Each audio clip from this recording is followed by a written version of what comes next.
Hello, and welcome back to Ask Johnny, the lowest rating program in YouTube history. And today's special because it's part one of a two-part series on aliens and bloody UFOs and all that sort of bullshit. And to get onto it, we're going straight to Ask Johnny. Yeah, g'day Johnny. We're here for another episode of Ask Johnny. Yeah, g'day Johnny. What have you got for us? Hit me with it. Righto Johnny, we'll get onto it. Johnny, this is from Martin, and Martin, he's in Havana. Hello to everybody down in Havana. Keep watching us. But Johnny Martin asks, Johnny, despite all the publicity earlier this year on UFOs from the Pentagon, there is still no good videos of these bloody flying saucers. What's going on, Johnny? Signed, Martin in Havana. Thanks, Martin. Johnny, what the hell is going on? Why don't we have any decent bloody photos of UFOs? Aliens and shitty photos? Oh, yeah, look, we've been going down this path for years, Johnny. Until you can get a bloody decent photo, nothing's going to be proved. Yeah, they're always shitty-looking, blurry things. Yeah, Johnny, the team and I, we came to the conclusion that there is bugger all good photos of UFOs out there. Have a look at a few of these. These are the best we could come up with. The Parliament was misled by the company. And what this could... See that other one up there on the right, though? And not just Northern California. Somebody posted this video from the Hollywood Hills on YouTube. I mean, that's shit. The objects first appeared around 8:30 at night. One soon vanished, but the other kept flying all over the night sky, including Esquimalt Navy base. Oh my god. Okay, hold on, I have to pull up a little bit. I don't want to lose it behind that. And what about this shitty one? You see here was caught on camera flying past the SpaceX rocket just minutes after liftoff last week.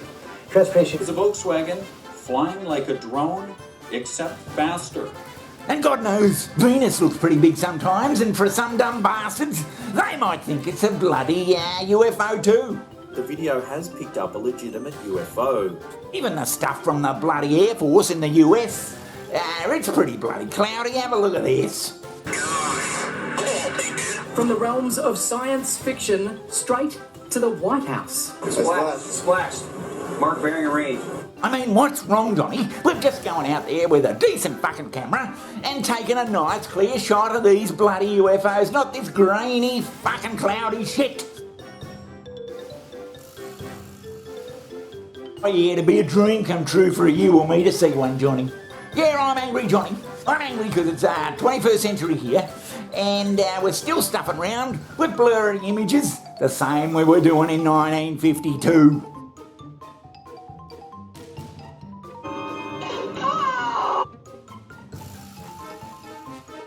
In fact, Johnny, some of the shots taken back in the 50s look a damn sight better than they do these days.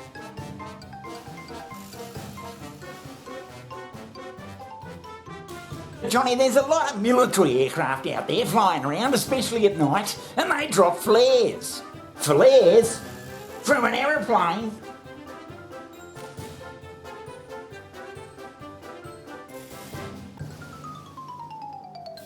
Jesus, Johnny, have a look at that one.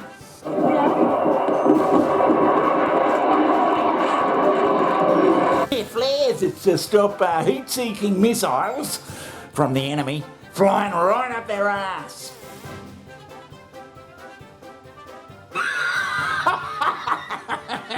Now these things can hang around for minutes on end and they're all in a pretty pattern. A viral video which was released from Miami, which explains a lot. It shows that it... Here, two bright orbs loop across the sky and seem to divide. It looks kind of like fireworks at first, but then watch. The split orbs proceed to conduct similar coordinated maneuvers just like the Warminster video. But by Jesus, if you saw them doing them at night, you'd think, what the fucking hell is that? Yeah, I like me flares. I had them back in the 70s. Now, I've never seen one, Johnny, but I came bloody close about 20 years ago. You did? You saw? Yeah, it was way back in the 20th century, late 20th century. I and my family were heading to the beach and we got out and I was walking along with the umbrella and esky and all that bullshit and the family were in front. I was lagging behind, which is nothing unusual. Well, any old dickhead with a camera can take a photo of it. And lo and behold, off to the east, I see this bloody, there's craft flying in the sky. Flying sausage. Well, I looked at it and stopped and there were people around. It wasn't as if the beach was empty, Johnny. And I kept watching this thing and my spine went cold because this thing was stopping and starting and it looked huge. There was no sound. And it would fly backwards and then go in a direction, flat level flight for about, 10 seconds. Then it'd stop. Then it'd go up and down. And by Jesus, I thought to myself, it's a fucking UFO. I didn't call out to anyone, Johnny. Although I was frozen solid to the spot. No one else was looking at it. I was the only one. Yeah, but Johnny, I kept watching it. And because there was nothing to judge the size of the thing, I thought it was huge, but then it started coming down, lower and lower. And I'm standing there with my mouth agape. And it passed beneath the trees, and then I see in the corner of my eye some bloke standing there, and he's got this control thing in his hand, and a bloody great big aerial. And it's a bloody drone. It was just a drone. Yeah, the first drone I'd ever seen, Johnny. I'd heard of them and all that sort of stuff, but I'd never actually seen one. My godfather! I'm telling you, Johnny, if I didn't see that bloke with the controls, if I had just looked away and caught up to me family, Johnny, to this very day, I would have said, yeah, I've seen a flying saucer. I saw one at the beach. Well, what did you think of that? That was just part one of a special two-part, hard-hitting expose, as I said, on UFOs, aliens and all that bloody bullshit. But join us tomorrow or the next day, whenever it is, for part two.